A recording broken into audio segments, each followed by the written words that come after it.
Anomaly. Damn, man, it's been a minute. It's been a minute though, but we got a lot of basketball to talk about. Man, we got a lot. A lot of basketball to talk about. We're gonna try to fit it all in one episode for. We're gonna try. We're gonna try, man. So shit, let's just get right into it since we got so much to talk about, man. We talked about this in our text message probably about 2 weeks ago. Karl Anthony Towns is the best big man shooter of all time. And he proved it this weekend. He proved it this weekend. 3-point contest, set a record. You know, record don't mean much because they keep changing the rules on the damn balls. And it's way more balls than when Larry Bird used to shoot. So I don't know how the record holds. But he got 29 in the final round, but he was shooting that thing. Yeah. I mean, the dude, like, his work speaks for itself. I know people are going to say, oh, well, there's Dirk. But, like, Dirk is the best big man that was shooting, but he's not the best shooting big man. Like, nah, not no more. Karl numbers speak for themselves. Dude shot 40% from three multiple times, and he's shooting it like probably 6 times a game. Like, come on, bro. Like, he almost shoots it too much. They say. You said what? I said they almost cry about how much he shoots it because he's so big, and but he knocks him down consistently. He's a 40% shooter from three. That's just wow, and he's shooting it off the dribble, off the catch. It's really like, I don't think it's really a debate. No, he got some shake and bake to his game too. Man, he's so talented. The only thing I want to see more is from like a little bit of a more motor, but like as a talent wise, I feel like he in that upper echelon.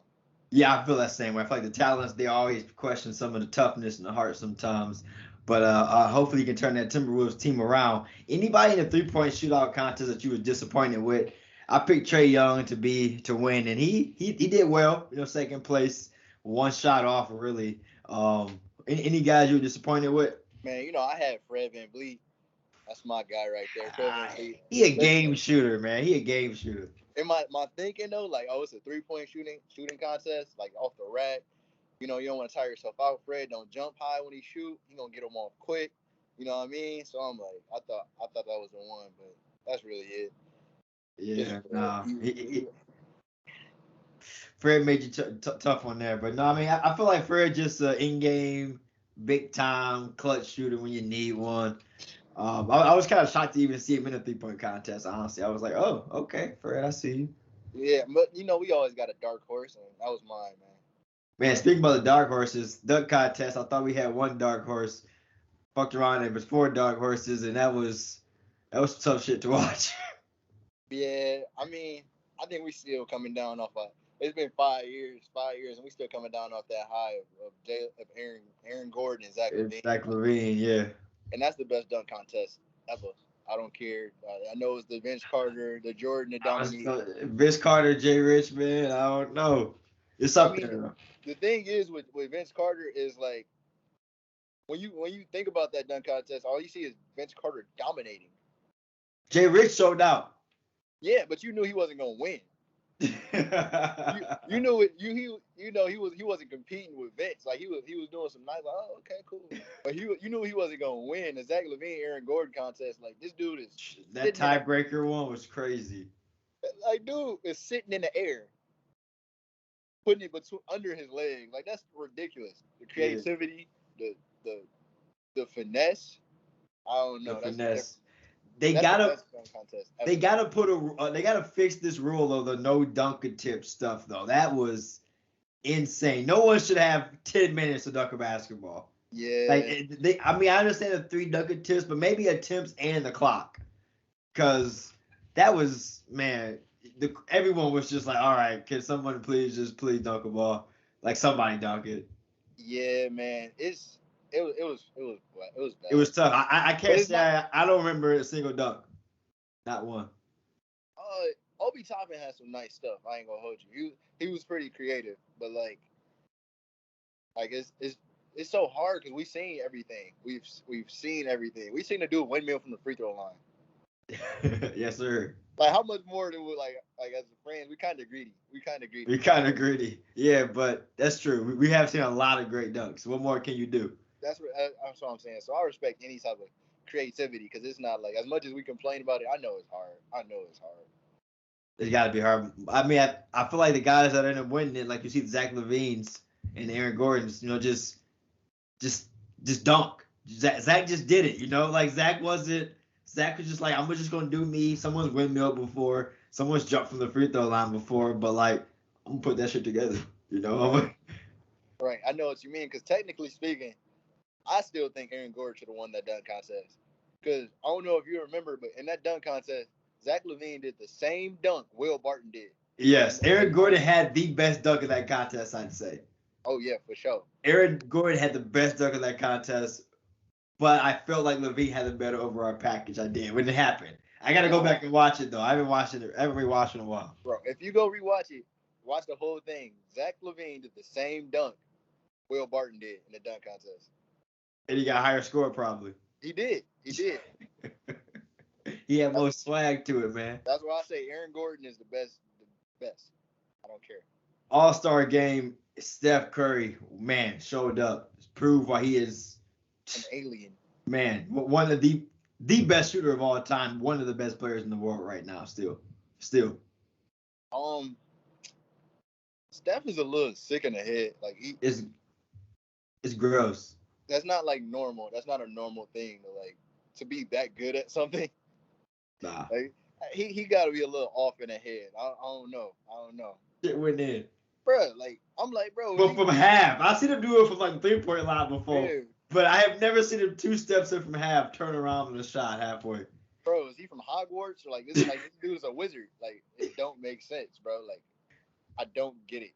I do not get it. He overshadowed all the other great performances. Embiid was spectacular. LeBron played very well. Game winning shot, of course, in Akron. In Cleveland, but in Ohio, that was beautiful. Yeah. Storybook moment. You said what? Storybook moment. Yeah, it's the perfect. That's the perfect ending. Perfect ending. He left the door open in the All-Star Weekend comments that I can go anywhere when my career gets late, wherever Bronny goes. Leave a little hope for the Cleveland fans that if y'all go get Bronny, he'll come home for the 3rd time. Listen, bro. I'm gonna touch on that, bro. I love to see that nepotism. I love to see that nepotism, bro. Especially a lot of spaces, a lot of black people don't get to exercise nepotism. So, yeah. Him having that much power is puts his son in position. Even if he on the cusp, maybe he a 2nd round, maybe he don't get drafted. He just got he got a guarantee. Yeah, I guarantee if I draft this guy, I'm gonna at least get LeBron's farewell tour and we'll sell out the stadium every game this season. Worst comes to worst. Yeah. So that was petty, but I loved it. It was good petty. I love to see that, like you said.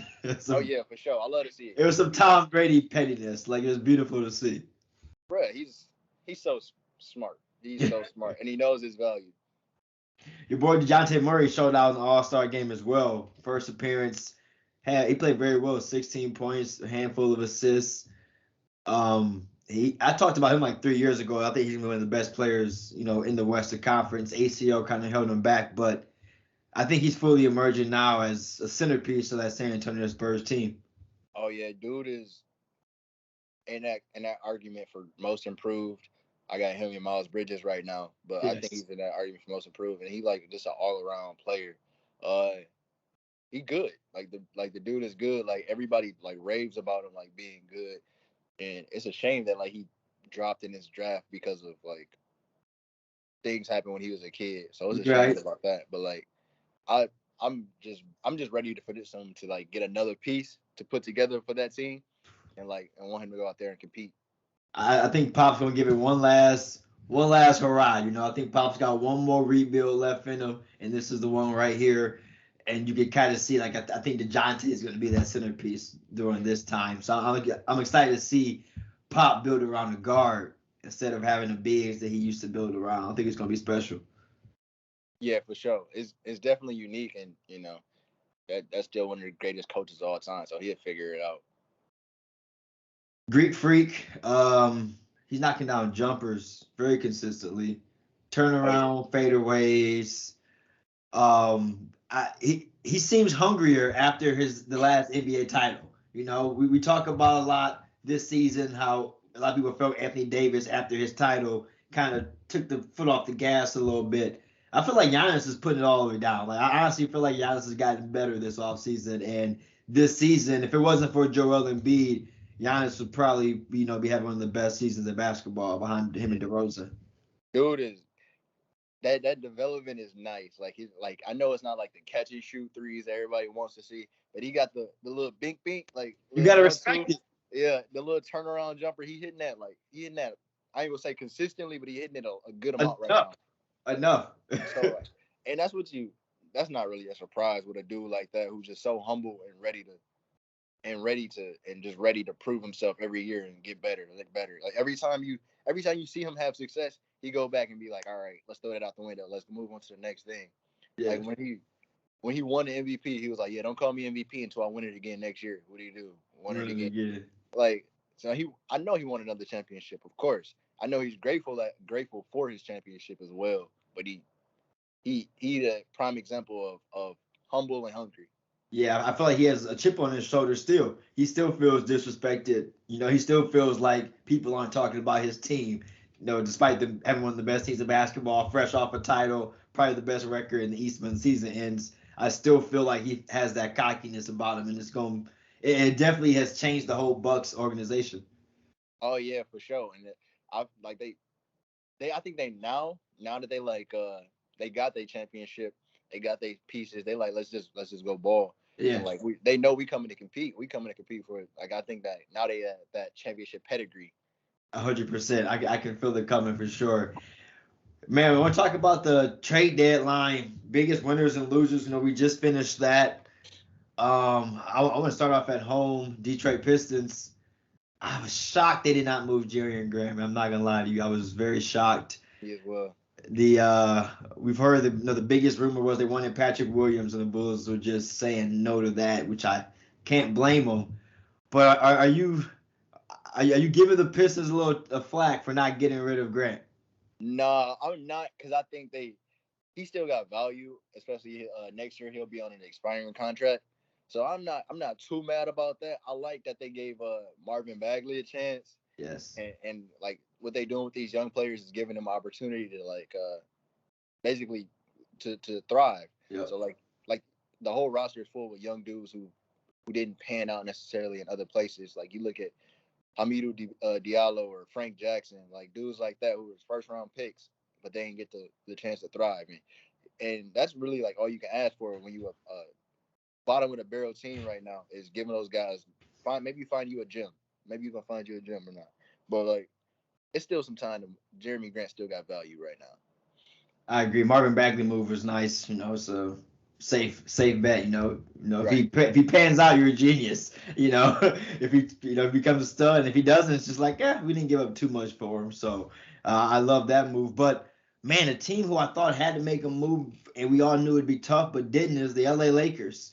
And now they go into a spot now approaching the buyout where they probably need to get rid of some guys just to, I guess, go fishing and hope someone else is out there, because they made zero changes at the deadline. Were you shocked that no changes were made for the Lakers, and kind of what do you see coming forward for them? No, I wasn't shocked. They can't really do anything. Like The I know board's locked. Yeah, like that contract is locked up everywhere. They can't really do anything. And I know it's La La Land. They make something happen out of nothing, but like, hey, it's only so much. And these teams aren't trying to help you anymore. I'm not about to try to help the Lakers. Like, you know what I mean? Like, you make it work. And everyone was pissed about the John Wall, Russell Westbrook deal not going through. I'm like, I don't see why. That's a terrible deal. I don't understand why the Lakers would want John Wall at this moment and to give up a draft pick just to get rid of Russell. That's just an insane deal. Yeah. For a guy you haven't seen hoop in 2 years.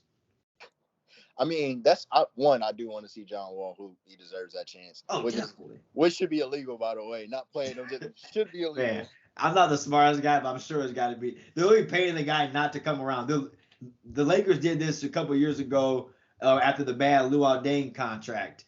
But he was waived, though. He got waived and they was paying him. John Wall can't even play anywhere. Like, he just here. I got to sit here. Like, maybe, man, that should be illegal. But rumor has it they might get a buyout pretty soon. You going to buy out $40 million? That's why he needs a buyout. He got to agree to like 20 mil, and they'll say, okay, bet. For over a long period of time. He gonna have to come down a lot of money to play again because they're not gonna pay 40 million. They're not gonna see it. Oh yeah, for sure. Nah. I need all of them. If I'm John, I need all them coins, all of them. That's what he doing right now. Just say I need all my money. I'm not gonna play then. Yeah, for sure. That's not right. Portland Trailblazers, they did it. They did what we talked about, man. They got rid of the boy. I said I think they could get rid of CJ and keep Dame, and they ended up doing it. I'm happy to see only one go. I know you talked that probably both had to go. How you like the move that they ended up doing? I think they're the biggest losers of the trade deadline. I think they traded everybody, and like the best that they did was addition by subtraction, which is like letting dudes like get an opportunity, like Anthony Simons play more, and that's really it. Dame is out, so it's like just really getting Anthony Simons confidence. That's the only thing they did. You traded three starters for that. Like that, it makes no sense. Like basically, let's just see where they gonna try to trade Dame, because that's the only answer. Like, Dude, I'm telling you, they're not. If you tell Dame like, we trying to compete with this after we just traded 3 of your starters, I'm gonna look around like where you trying to compete? Like, where? I told you, I had a feeling, man. That's exactly their thought right now. Their thought is Illusional. If we could get Dame 10 to 12 more shots a game, because we just took away 20 from CJ. So if Dame get 10 of those, at least 4 of them going to go in, 5 of them. They think that they can get Dame to be averaging around 31 plus points a game. That's the thing. He's averaged 30 points a game, and they lost. So if you think taking 20 more points is going to make this better, no. 35. They're trying to get Dame in the 35, 36 points a game. And, like you said, it was really just addition by subtraction. They just cleared up space. They didn't get many draft picks. They didn't really get nothing. Yeah, I just had a feeling it was going to happen. I really did. I like Josh Hart. I'm going to say I like getting Josh Hart. Cool. But you shipped off Larry Nance, C.J. McCollum, Norman Powell, Robert Covington for cap space. And Josh Hart. Dame must know some people coming to Portland this summer. Who's coming to Portland? Dame must know somebody, man. He's been in Portland his whole career. Nobody was like, oh yeah, I need to go see what Portland, Oregon is like. You give him a big F for the biggest loss in the trade deadline. I think F for Portland. My biggest losers was the Dallas Mavericks. I talked about them needing to make a move. And moving Porzingis, I get it. I understand it. But for what they moved him for, talk about not getting any value on the dollar, man, they moved Porzingis for absolutely nothing that they can use moving forward. I mean, I like Beatrice. He's a solid shooter, spreads the floor. But you really just say you're not ready to compete this season because there's no way your big men are going to be Powell, Kleber, and Beatrice. That's not the big man you're going to send them on a 7-game series. Right. I don't get that move either. I mean, I like Spencer Dinwiddie. But he's not Spencer Dinwiddie that he was. He's still recovering from his injuries, and like we don't know we don't necessarily know what he looks like yet. But like I don't. And is this the offense to find out? I don't think so. Not playing backup single to Luka. How you gonna find out how great you are? I don't get that move either. I think they want Luka to have the ball in his hands. But they got Jalen Brunson, so why get Spencer Dinwiddie? You got Trey Burke, who's also a bucket. Why get Spencer Dinwiddie? But I don't get it necessarily. Maybe some of these moves are, which I think that Dallas Mavericks move might. It's just freeing up stuff for later on. So it's like, I'm not gonna say it's throwing in a towel, but it's like, let's set things up for later. Yeah, it's kind of like, it's gonna be a long fight. Yeah, it's gonna be we're not going for the knockout punch like we thought we could. It's gonna be a 12-rounder. It's back up a little bit. But Myron, I'm gonna go to Dallas before I go to Portland. If I'm setting up something later, I'm gonna go to Dallas. They can get a free agent. Mark Cuban's known as a great owner and great facilities they're known by. And no state tax. No state tax definitely helps. Texas over Oregon. I guess. Hey. I guess. Hey. The biggest move of the deadline, 76ers, Brooklyn Nets. I give the Nets like an A minus on this, like a B plus. Like the Nets did very well. I feel. I think they got better if Ben Simmons is even 0.75 of what Ben Simmons was in Philly. The addition that he brings to them defensively in the playoffs. I mean, imagine switching KD to Ben Simmons. Just a simple handoff on all the teams on offense. Like defensively, I think they get so much better. And now KD does not have to check your best player. Now Ben Simmons on a nightly basis, 7-game series, can shut down your main guy at no matter what position he's playing 1 through 5. So I think they got a lot better there, and I love you added shooting in Seth Curry. Oh yeah, for sure. I like the move offensively and defensively. I like it for Ben because Ben could be a little bit more natural now. Like I don't think he's a point guard. He's more like a point forward, point dual forward. Yeah. Like he can play out the post and make you some good passes or something like that, or be a secondary ball handler. But I don't think he's a primary ball handler, which makes him like he can just fit in like a glove. Like he can just fit in and move the ball. He can be a body, go attack the glass, hopefully be a little bit more aggressive. And defensively, like he gives them a anchor, a little bit of an anchor. So I feel like it's more natural for him, and everybody can be themselves. 100%, and it opens out. Honestly, it gives the ball to KD and Kyrie more. Three people, 30, 25 plus shots each is a little tough. So now KD and Kyrie can do like the bulk of the scoring, and Ben can just do Ben things. I think that also is going to help a little bit too, as far as just keeping all that together. Oh yeah, for sure. Especially with the shooting as well. Like you got guys who can just like be who they are around them. Like, if I got shooters and Steph Curry, Patty Mills. We don't see if Joe Harris come back. Those guys can just shoot. We got Andre Drummond. Just go rebound. I know you're good at that. I know you like that. Go rebound. So like these guys don't, and I think that's really important for basketball players. Is like if you're able to just be who you are and use your skills, and like not have to be anybody else. So they can just be who they are, and I think that's gonna work out if they're all healthy. They get someone who was never going to come play for them. They get a future Hall of Famer. So if James can figure it out, I think if Embiid can be Shaq in the playoffs, they can win the NBA championship. But he's got to have Shaq numbers. I'm talking 35 and 18s, 40 and 25s. Like he has to be legit dominant, the best big man in basketball every night. With James Harden, they can win the title. I don't know how well it works, but I agree with you. I think it's a great trade. I think it's one of the rarest trades where both teams won. Yeah. Like essentially, but like I don't know like how. I don't think it's a natural fit. Oh no. I don't think it's a natural fit with James and Joel, and that's gonna be Doc's job to figure it out. That's gonna be Doc's job to figure it out. You got taking the ball out of Maxey's hands as well, who's been picking things up. So like I'm curious on how they're gonna figure it out. Talent wise, blow you out the water. But like Doc gonna have to figure that one out. Doc gotta make that paycheck right now. And the question I think that has to come up is, can you make Harden play off the ball? I think that has to be the question that we have to start to discuss. I mean, I know no one's talking about it. The elephant in the room. Can he go back to shooting guard? Like he was drafted to be. Can he be a shooting guard again? Because I think still Maxey and Embiid, the pick and roll is what you want to see the best. And Harden spotting up with Tobias on the other side, man, that's scary. Like that's what I think you want to see.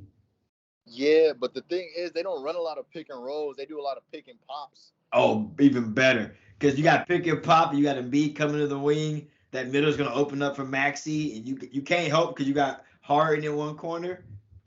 Yeah. It really spaces the floor, but I think you got to find a way to get the ball out of Mr. Harden's hand, which is, like you said, that's a job for Doc. I'm on the couch. Hey, let him do his job. Go do your job and see what you get paid millions for. Everybody wants to. We always coaching from the sidelines, but like that's that man's job. If anybody can figure it out, it's supposed to be him. Oh man, buyout market. You just touched on it. Brooklyn Nets. They came up big. Goran Dragic. That's another. I think that's a safety net for Kyrie. For Kyrie Irving.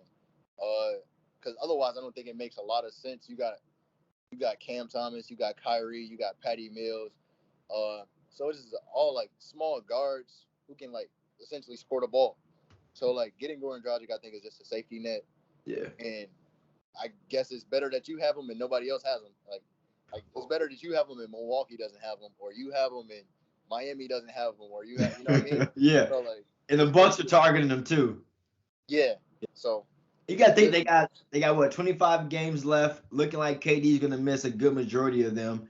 Kyrie's only gonna play in like 7 of them, 8 of them, and so they lost what 11 to 12 games. So they need Dragic to just get the playoffs at this point. Yeah, just keep them afloat. Just keep them above water until you can at least be the most feared 7 and 8 seed in NBA playoff history.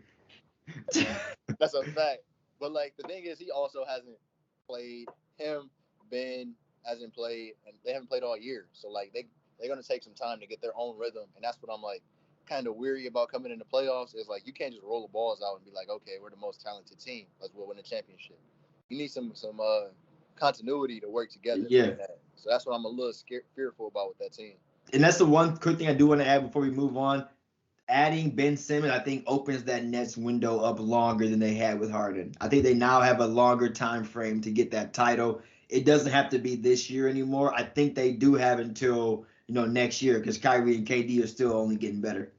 Yeah. I mean, and Ben's under contract for a while. Yeah, was under contract for 4 years. You got 3, and you got 2 of the best fourth quarter players. Like I think we always as fans and media, we always put like so much pressure. Oh, they got to win now. Like, bro, let them play basketball. Like I feel like it's disrespectful to the rest of the league to say this team has to win now. Yeah. Like you don't think every other team like not winning, like competing for the same championship? Yeah, like, right. They feel the same way. Like if they win, great. If they lose, somebody else beat them. They had a better game plan. They, you know what I mean? It was a bad series for them. So like, just let them be basketball players. I mean, of course, it's gonna be shortcomings, but I don't think that much pressure that we put on them is like, it's not healthy. Media making that money. Yeah. Tristan Thompson. You talked about the Chicago Bulls needing big man badly. They go out and get TT. How you like that addition? I like it. I like it a lot because I think it's missing. It was missing just having somebody who can rebound the ball, give you some switchability and defend. I don't think he's the answer, but I feel like he's help. Nice little Band-Aid. Yeah. Yeah. Definitely doesn't hurt to add him. Yeah, for sure. Not at this point, especially with that team who's injury ridden everywhere. I think he could just come in, and another guy who could just come in and be himself, because that's what they're missing: that defense, that rebounding, and that energy. Who's left for the Lakers to get? Who are they targeting in this buyout? I mean, I've seen the names of DJ Augustine and Ernest Freedom. I mean, at this point, I guess the biggest question is, does John Wall get bought out? I don't honestly think the Lakers are really targeting it. Like, I don't know who they could possibly target. Yeah, I think they just cut DeAndre Jordan possibly. Yeah, but like, I don't think there's no one who can be like, okay, now the Lakers are back in contention. Like, I don't think there's anybody who does that out there in the buyout market. But you got Eric Bledsoe's probably going to get bought out. John Wall maybe get bought out, but I don't know who's buying out that $40 million. Isaiah Thomas is still at the crib. Man, Isaiah at the crib. You can't tell me LA can't use Isaiah Thomas. I swear. Like and that's the thing with the 10 days is it's over. Yeah, like they were giving out 10 days, and I feel like that's good and bad. It was good and bad because like you didn't get a chance to really let somebody mesh. Like they got a little tryout and it was cool, and you got to play well on that for them. Like, but I think Isaiah Thomas played well, and he wasn't really given an opportunity. So I don't know who they're looking for. Or hopefully Kendrick Nunn comes back healthy. Want to look at some of the games looking into the next couple of weeks, man. Just 26 games left. We in a home stretch. This is when you go ahead and get your playoff spot locked in. I was looking at the Grizzlies and the Bulls, 2 teams that I'm curious on that they can stay hot. Yeah, I feel like 2 of the shockers this season. 3 seed, 2 seed in their conferences. No one saw that coming. Can both of these teams say how you think who you got in that game? For sure, I got the Grizzlies. I feel like they just really well coached. DeMar is like out of this world right now, but I feel like the Grizzlies are just really well coached. They got some star power. They got Jaren Jackson, who's trying to get a Defensive Player of the Year. They got dudes like Desmond Bane, who's just trying to like really just prove himself in the league. The Bulls are doing a great job, and like I don't think their defense is like I don't set think in it's stone there right yet. now. Yeah, like I see when anybody who plays the Bulls, like somebody getting off. Like the Bulls are going to outscore you, but the Bulls, that's how they win their games, outscoring. But I don't think Memphis is allowing that. No, I think Memphis is gonna sit down on that one for sure. And like you said, I think Memphis does stay hot the second half of the season. If Ja's healthy, I think that they're one of the most feared teams in the West for sure. Bulls in Miami. Bulls got a tough opening game after the All-Star break. They head to Miami after that. Miami's still not fully healthy, but they're still rolling. Yeah. Well, I know that we've seen Victor Oladipo getting some work in the G League, so he should be coming back. Well, hopefully he comes back in the next few weeks. Yeah. That's what I'm excited to see with that Miami team. Those are just dogs, like you know what I'm saying. Like, and I don't say dogs lightly. Like Vic could be gritty. special for that team. Yeah, and they need some scoring. They need a little bit of scoring. Like as much as I say they're dogs and they're defensive and they're like gritty, you need somebody to get you some buckets. And I hope Vic can be that guy. Otherwise, and I feel like they might just run out of points. They might have run out of points to score. Like they need somebody to score it. You know what I mean? Especially because, like I said, Jimmy's not trying to score 20 plus every night, and it really depends on at this point, Hero and Bam when he's healthy, he's extremely dominant, of course. Right.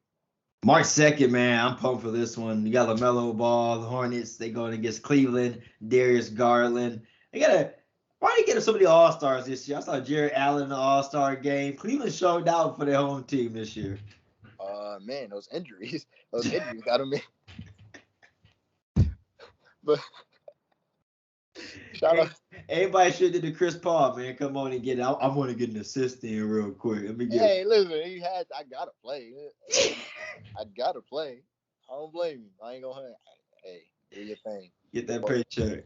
I got Cleveland. I feel like those teams are kind of funny to me because I feel like they're like opposites. They're complete opposites. Like they're both. I mean, they're both young teams, but like Cleveland is more defensive minded. That's one of the best defenses in the league, and the Hornets are not playing defense. Hornets ain't gonna check their lunch. They're not playing defense at all right now, and they need what Cleveland has in a center like Jared Allen, right, or Evan Mobley. So they need those defensive anchors. I got Cleveland. I think they just trying to get Karis LeVert inverted in there as well. That's a nice pickup for them at the trade deadline. That is a great pickup. I feel like it gives them scoring on all three levels, and it makes them more versatile, and it opens the floor up for everybody. Like so, I like that trade. I like that pickup, and I think they like as these games continue to go on, they're just gonna mesh, and like we're gonna see a good Cleveland team. Man, Lakers got a must win second half of the season if they plan on making the playoffs. They hosting Golden State March 5th. Man, I think Golden State probably gonna show out. Like you said, everybody gets off in LA. Yeah, they do for sure get off in LA, and it's been consistent this season. Yeah, and it's not gonna stop anytime soon with Anthony Davis out. So yeah, I don't even want to talk about that. We're gonna skip right over the AD injury. I'm tired of talking about AD injuries, man. I'm over it. I'm so tired. I'm not mad at him because that's what we knew. They knew that was gonna happen when they traded for him. They did. He did his part at this point. Honestly, he got them the ship. That's what they wanted, to get one ship out of it. Any other season he gets them close to a ship is just a bonus at this point. Yeah, it's disappointing to see. It is, man. He's never played more than 60 games in a season. It's unfortunate. It really is. For a talent that great, just can't stay healthy. It's so unfortunate as an athlete. I can't imagine, how frustrated he has to be with the whole situation. Like, yeah, both physically and mentally as well. Like mentally, most. Like that recovery is not, you know what I'm saying? It's not easy. It's not like, oh, I'm hurt and I'm gonna just wait a few weeks and get back. No, he's working while he's hurt, and he's like still frustrating. And not a part of the team. Right. And some days he feel like he's not getting better. So that's definitely frustrating as an athlete. Talking about injuries, man. Phoenix Suns lose their boy Chris Paul for the next 6 to 8 weeks. I'm very curious to see how they hold up for the second half of the season. They got the Bucks March 6th. That's gonna be a battle. Probably Uh, a loss. I feel like I don't know about. I feel like they're not gonna lose much. I know like I'm not saying Chris Paul is not important. That's not what I'm saying. I'm saying that I feel like that team is so focused on getting to the finals, which I think they're gonna be in the finals. I think they're so focused and they're well coached and everybody knows their roles. So I feel like campaigns is gonna do a good job of just running things, and everybody's gonna pick everything else where Chris Paul left off. The Bucks game, I know it's gonna be a little tougher. It's gonna be more competitive, especially because they just beat the Bucks. Just beat them. They just beat the Bucks, so the Bucks definitely want that get back. But I don't think Phoenix is gonna drop off like off the face of the earth. That's gonna be interesting to see. I'm very curious if they do what you just said, they're gonna be back in the finals again. Yeah, Because you're about to lose the league leader in assists right now, and the guy who dominates your offense helps is the motor. He does everything right now for that car. So I'm very curious to see if you can plug in Cameron Payne and the rest of the young guards there. Booker going to step up a lot. Booker going to step up big. yeah. Uh, they got Aaron Holiday too in a trade. I know Aaron Holiday doesn't get a lot of press, but that's a good player. That's another good point guard there. Solid vet. So like, I I'm genuinely don't think a lot is gonna change unless there's other injuries. But I think Monty Williams got them focused. March 10th, man, the game everybody's got on their calendar, highlighted, bolded, circled. Brooklyn Nets, 76ers. If Ben Simmons is healthy, if James Harden's back, this looks to be the game that's probably going to be on TNT. Who we got? Uh, And KD. it's at Philly, so Kyrie should be playing, but probably no KD. No KD. I got Philadelphia. I don't. I mean, Ben Simmons is great defensively, but nobody's checking Joel Embiid right now. Uh, he's simply unguardable. I, Okay. I, I don't think Brooklyn has enough without KD right now to really be there. He gonna get booed. I mean, Ben Simmons gonna get booed, but like, I just don't see anybody stopping Joel. I agree. Like I said, I think Joel, he's on pace to be the MVP this year. He's every Yeah, night proving how dominant he is, and I honestly I want to see him do Shaq numbers in the playoffs because if he do, it's gonna be some it's like straight dominant because it should be that. There's not a guy that can check him. We just saw in the All Star game, 36 points against the best player. Ain't nobody checking the guy. They doing whatever he wants to. I saw him do some step back stuff. Yeah, he got a whole full bag of tricks right now. man. Right before the All Star game, he gave the Bucks hell. Like, he gave Yeah, them 40, 44, 45 it's off gross. jumpers, pump fakes, and getting in the paint. Like, he can't be moved inside on a arc. He's shooting step backs and catch and shoot threes. Like, he's really giving you nightmares. And you can't foul him because he's making free throws. He's making free throws, and not only that, like not only he just being dominant and scoring the ball, he's also passing the ball out the post, getting those guys involved. So like, he's really the whole package right now. Yes, Paul. I'm hoping big pause. Oh man, give me let's wrap it up for the night, man. We got a lot of hoops that we talked about, but like I said, the home stretch right now, 24 plus games left is going to be very interesting to see. In honor of the 75 top players yesterday that we saw, beautiful, beautiful ceremony, man. Give me 5 players that you would show film to your son or daughter if they was growing up and they was like, Pops, I wanted to play basketball. Show me some film. If I'm showing anybody young a basketball player, um, first I'm gonna start like you're not gonna be. There's no guarantees you're gonna be 6'8". There's no guarantees you're gonna have a 40-inch vertical. So I gotta go with the point guard and one of the smartest basketball players ever to play, in Chris Paul.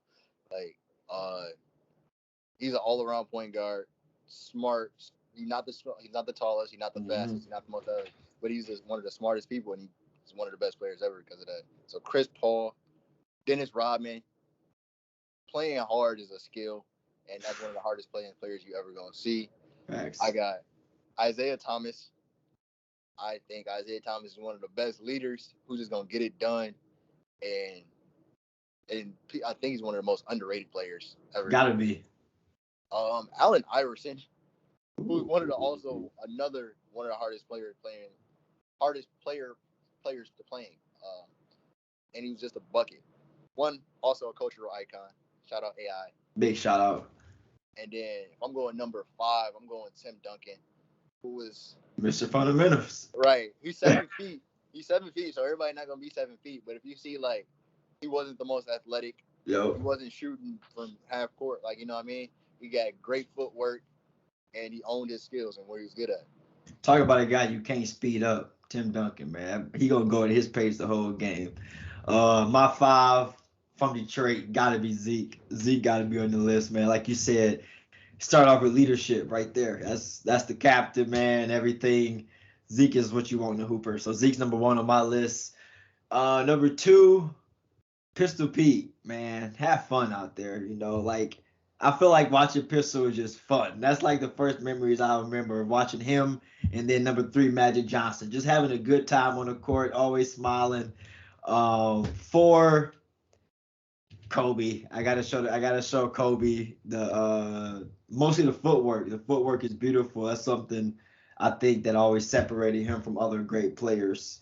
And number 5, gotta show him Jordan. Gotta show him or her Jordan for sure. This is why most people play basketball. It's because of this man right here, you know. Right.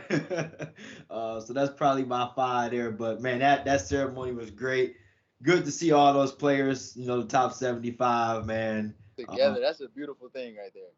That was great. I wish they would have found a better way to put people who didn't go there. They looking mad weird, like they was like in homes or something, waving. Floating heads. It was waving the walls and stuff. You could tell they all was in empty rooms. They should have figured out a better player for that because they are all about to be meme and GIF famous now. All of them, internet. Yeah, for sure. Man, well, I appreciate it, bro. We got to end it with, of course, your message for the people. I know you brought something to the show today. Oh, of course, bro.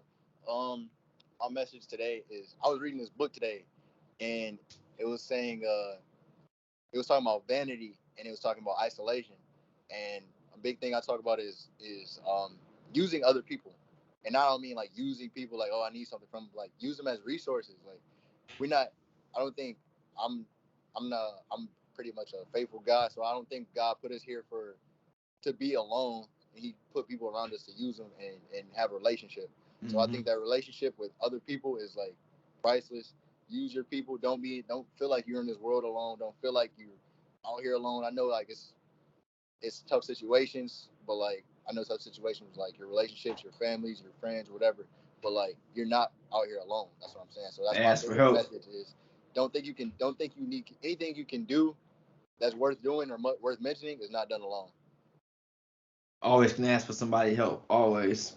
A lot of people got resources. They be scared to use them. Yeah. And like you might have one and you don't. But like sometimes we're so prideful we don't ask for help, or we're so naive that we don't think like people like sometimes the worst that they can say is no. Like where they say closed mouths don't get fed. Yes, sir. Like you know what I mean? But like I think we're supposed to use each other. We're supposed to build a relationship and prosper. Man, that's much love. That's facts, man. Oh, I can't disagree with that at all, D. So appreciate that, man. Episode 3. It's a wrap. Oh, hold up, bro. I didn't even get the show off my Oh yes, sir. Official. Man, check me out. Big time official. I know you needed that in the code. Needed that in this winter storm, bro. Needed this. Big official. Yes, sir. Yes, sir. Now we got you right. You good yes, now. Sir. Go get that. Anomaly, a podcast presented by Sports Time Live.